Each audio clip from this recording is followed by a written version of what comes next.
নেতা আছে। বিসমিল্লাহির রহমানির রহিম।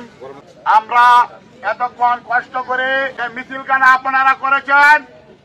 আজ যুবদলের ৪৭তম প্রতিষ্ঠাতা বার্ষিকী ১৯৭৮ সালে একতন্ত্র বাকশালী থেকে মুক্ত করে শহীদ প্রেসিডেন্ট জিয়াউর রহমান আজকের এই দিনে যুবদল প্রতিষ্ঠা করেছিলেন।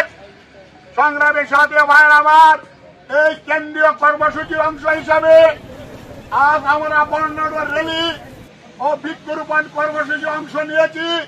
আজকে বৃক্ষরোপণ কর্মসূচিতে আমরা ৫০০-র অধিক চারা এই রুটে দেওয়ালা ইউনিয়নের এবং রাঙ্গলপুর ইউনিয়ন হাইওয়েতে আমরা ৫০০ মেহগনির চারা রোপণ করতে যাচ্ছি। সংগ্রামের সাথী ভাইয়ের আমার, তারেক রহমানের ৩১ দফা কর্মসূচি বাস্তবায়নের লক্ষ্যে আমরা মাঠে আছি, আমরা থাকবো ইনশাল্লাহ।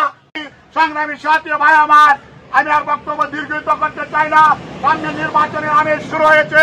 এখানে যদি কোনো আওয়ামী লীগ বাধা বিঘ্ন সৃষ্টি করে তাহলে আমরা যুবদল সর্বক্ষণই প্রস্তুত আছি। পরিশেষে বলতে চাই, সামনের নির্বাচন ফেব্রুয়ারিতে নির্বাচন হবে। এই নির্বাচনে ইঞ্জিনিয়ার ইকবাল সাহেব মনোনয়ন পাবে। তাকে ইঞ্জিনিয়ার ইকবাল সাহেবকে ধন্যবাদ জানিয়ে, রোহন ভাইকে ধন্যবাদ জানিয়ে এবং এই বক্তব্য শেষ করলাম। বাংলাদেশ জিন্দাবাদ, বাংলাদেশ জাতীয় দল বিএনপি জিন্দাবাদ।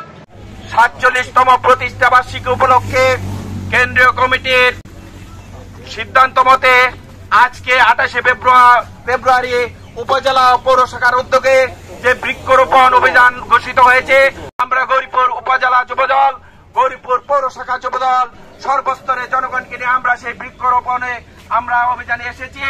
আমরা অশেষ এই ক্রান্তি লগ্নে বাংলাদেশ জাতীয়তাবাদী যুবদলের এই ফ্যাসিস্টদেরকে হটিয়ে আজকে একটি সুন্দর যে রাষ্ট্র বিনির্মাণ করতে যাচ্ছে, আমরা বাংলাদেশ জাতীয়তাবাদী যুবদল তার অংশীদার হিসেবে আমরা এই সংগঠন করে গর্ববোধ করি।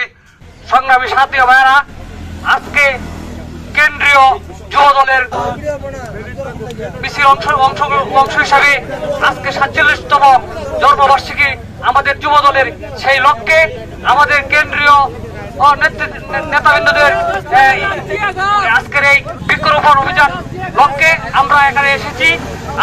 বাংলাদেশ জাতীয়তাবাদী যুবদল ৪৭তম প্রতিষ্ঠা বার্ষিকী উপলক্ষে আজকে আমি শ্রদ্ধার সাথে স্মরণ করছি বিগত ফ্যাসিস্ট শেখ হাসিনার আমলে আমাদের যুবদলের নেতা কর্মী যারা নিহত হয়েছিলেন, তাদের আত্মা